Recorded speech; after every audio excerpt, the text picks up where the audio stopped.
Doctora Casar, ya son muchos saludos. Éntrale, directo, vámonos. A ver, Pepe, lo que primero me gustaría hacer es dar un poco de contexto de dónde sale esto, ¿no? En 2017, sí. Mexicanos contra la Corrupción y la Impunidad y el portal Animal Político y un grupo de periodistas llevaron a cabo una investigación que denominaron la estafa maestra. Así es. A ver, explícanos brevemente qué fue la estafa maestra, porque finalmente de ahí sale toda la esencia de los argumentos que ahora se están manejando para imputar a Rosario Robles y a los que sigan, porque creo que faltan. A ver, lo primero que quiero decir es de dónde sale la estafa maestra, porque ya ha dado algunas... De la Auditoría Superior de la Federación. La primera cuenta pública que da cuenta de que había malos manejos fue en 2011. Las primeras observaciones que hizo la Auditoría Superior de la Federación... ¿Malos manejos de qué? Malos manejos en términos de contratos que se daban a las universidades y que a su vez estas universidades, en contra de lo que permite la ley, subcontrataban esos servicios a empresas. ¿Contratos que daba el gobierno? Que daban diferentes secretarías. Ahorita estamos hablando de Sedesol, después fue también de Sedatu, pero que daba en particular Sedesol a diferentes universidades. ¿Para qué? Eran contratos a empresas fantasmas o a universidades que a su vez contrataban a empresas fantasmas para cuestiones como, por ejemplo, evaluación de un programa, pero nunca se entregaban los resultados, no había una entrega por el producto que decía el contrato. Solamente había una factura o algo equivalente. Había una factura y además las universidades, porque quiero decirlo de las universidades, porque las universidades violaban la ley. Las universidades solo les permiten subcontratar 49% de lo que les están encargando, y estas universidades llegaron a subcontratar hasta el 100%.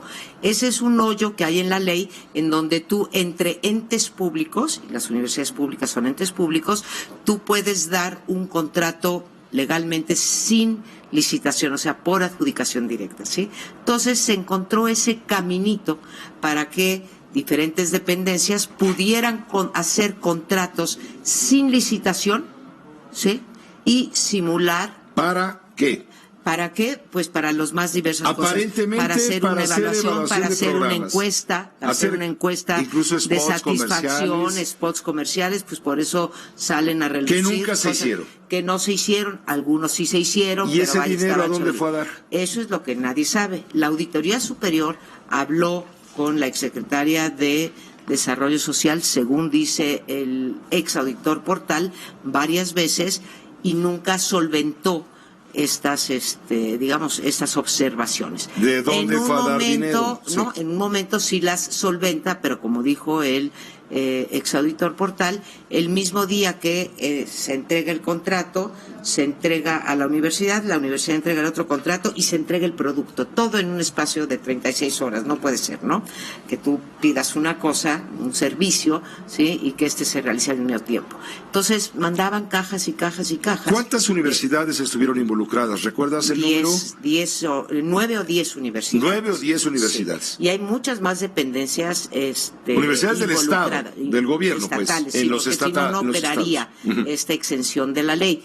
Y dependencias, hay 13 dependencias, las más notables fueron Sedesol y Sedatu. Sin duda las más notables, pero hay más dependencias. ¿Y ese dinero para qué se usó? ¿Para financiamientos políticos? Eso sí es especulación. Ajá. Ni la estafa maestra, ni nadie más ha probado a dónde fue ese dinero y desde luego no se ha recuperado ese dinero. Ahí están los registros de la Auditoría Superior. Estamos hablando de la Federación según desde la 2013. Secretaría de Hacienda hablan de más de 5,000 millones de pesos, pero podría ser más. Bueno, nosotros hablamos que pueden llegar a ser hasta 37,000 millones de pesos, lo que hay a través de este modus operandi. Entonces, lo que importa resaltar es que la estafa maestra lo que descubre no es a un culpable. Jamás vas a ver tú en la estafa maestra, oye, María Amparo Casar tal, o Pepe Cárdenas tal, o Rosario Robles tal. No. Ahí se descubre una red de corrupción y un modus operandi, una forma de operar para evadir la ley. y poder sustraer o malversar recursos públicos. Eso es lo que demuestra la estafa maestra para varias dependencias y varias universidades. Este trabajo periodístico fue además reconocido y premiado en 2017 en España, recuerdo muy bien. Ortega y Gasset. Porque es, claro, el Instituto Ortega y Gasset, porque evidentemente está reconociendo el esfuerzo y el trabajo periodístico de lo que revela estos datos que tú dices, parten de los datos de la Auditoría Superior de la Federación cuando Juan Manuel Portal era el auditor superior. Así es, y yo creo que los periodistas que merecen todo el crédito, jamás vas a ver tú en los capítulos del libro que haya adjetivos y señalamientos a ninguna persona. El valor periodístico de esto es haber destapado una red de corrupción para desviar recursos públicos. Ahora, ¿qué hizo después Mexicanos contra la Corrupción, que tiene un departamento de litigio estratégico? Pues bueno, interpuso una serie de demandas, muchas de ellas penales, otras administrativas, fueron más de 64, Pepe, en donde tampoco se imputa a una persona, es a quien resulte responsable. ¿Sí? En esta red participaron muchos funcionarios por debajo de los titulares de la Secretaría y seguramente por encima de los titulares de la Secretaría. Bueno, por encima de los titulares, pues no había más que uno. El presidente, bueno, lo ha dicho Rosario Robles, no es que lo esté diciendo yo.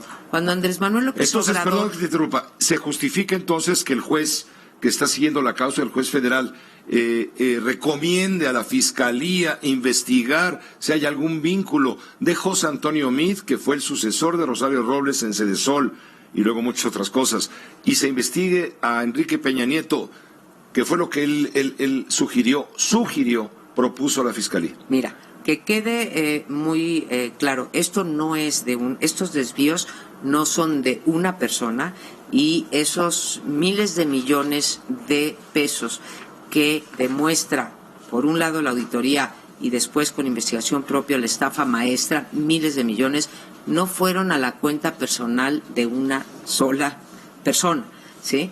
Ese dinero no sabemos a dónde se fue. Entonces, las demandas que están puestas contra quien resulte responsable, puede ser toda la gente desde el oficial mayor para abajo, de la entonces secretaria de Sedesol y después la secretaria de Sedatu, y para arriba, como bien dices tú, pues no queda más que una persona. Por eso en México tenemos que hablar de que para acabar con la corrupción tenemos que descubrir las redes de corrupción. No son actos de corrupción, Pepe, son redes. Cuando Andrés Manuel López Obrador habla de su lucha contra la corrupción y dice de aquí hacia el futuro y habla del punto final y del perdón y el olvido, es cuando una serie de personas y organizaciones ponen denuncias ante la todavía entonces PGR, Procuraduría General de la República, porque esa frase del punto final fue acompañada de otra. Andrés Manuel, aquellas investigaciones que ya tengan una carpeta abierta, ¿sí?, una averiguación previa que se llamaban antes, seguirán su curso. Por eso, ¿sí?, por eso hay esta investigación, porque a nadie más se ha investigado, digamos, que no tuviera una carpeta. La propia de Lozoya ya también estaba abierta. Okay. Entonces, ¿de qué se acusa o de qué se tratan las demandas penales? Ni siquiera de lo que dictó el juez.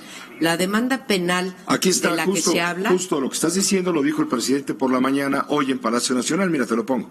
El Ministerio Público y el juez va ahora a decidir sobre si se declara formalmente presa a Rosario Robles.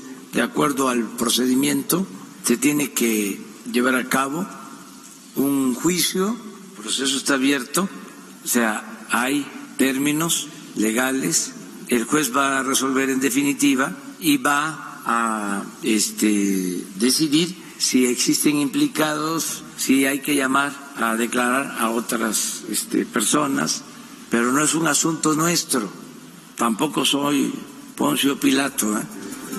Es lo que dice el presidente. Te hago una corrección, fueron 18 universidades. 18 universidades. Y hay por lo menos 13 dependencias federales ahora implicadas. Ahora te doy el número, pero sí, alrededor de 11 Yo leí que eran 11. Eran 11, probablemente. Bueno. Pero sí son entre 18 ellos Sedatu, Sedesol, ¿no? 18 universidades. Bueno, en las demandas penales que se interpusieron en contra de esto que se llama la estafa maestra, se acusa a quien resulte responsable, pero de dos cosas: de cohecho y de ejercicio indebido, ejercicio abusivo de funciones, que es un delito distinto por el cual hoy en día está en la cárcel Rosario Robles. Que es ejercicio indebido de la función pública. Así del es. Servicio público. Así es.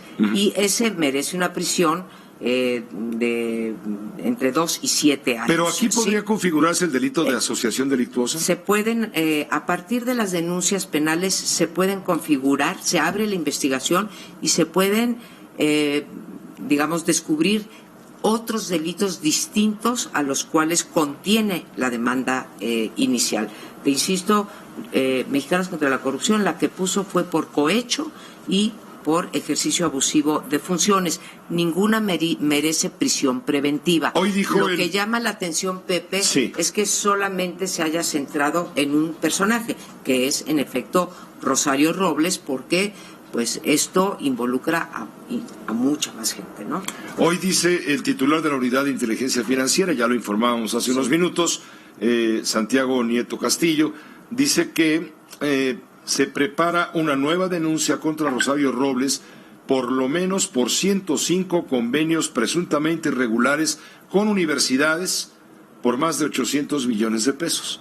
Son las 18 universidades a las que te refieres. 18 universidades, y ya tengo el dato, son 11 dependencias, 11 dependencias. Pepe, que incurrieron en esta misma, trama. Pero, te insisto, tanto la vinculación a proceso como la medida cautelar que se le dictó, que es la prisión preventiva, que nadie se esperaba, como te dijeron los abogados, pueden ser todavía impugnadas por la defensa de Rosario Robles. E insistirte que Rosario Robles y a quien más se investigue, puede ser acusada por delitos distintos a por el que hoy en día está en prisión Rosario Robles, ¿no? Pues doctora, sí te agradezco mucho que nos ayudes a entender, porque tú estuviste muy de cerca, a través de Mexicanos contra la Corrupción y la Impunidad, de los datos de la Auditoría Superior de la Federación, del trabajo de Animal Político, del trabajo de ustedes mismos, para destapar que fue un verdadero escándalo, lo de la estafa maestra, que ya nos has explicado a grandes rasgos en qué consistió y lo que deriva finalmente en las investigaciones que ahora están llevando ya la Fiscalía. Llevando a cabo la Fiscalía General de la República. Ahora, aquí lo que importa realmente es la reparación del daño. ¿En dónde están esos miles de millones de pesos? 5,000 por lo menos, que es lo que ha detectado Hacienda hasta ahora, pueden ser más. Lo que se ha aprobado, ¿sí? ¿Dónde están? Y que se regresen al erario público para que se utilicen a los fines que corresponda.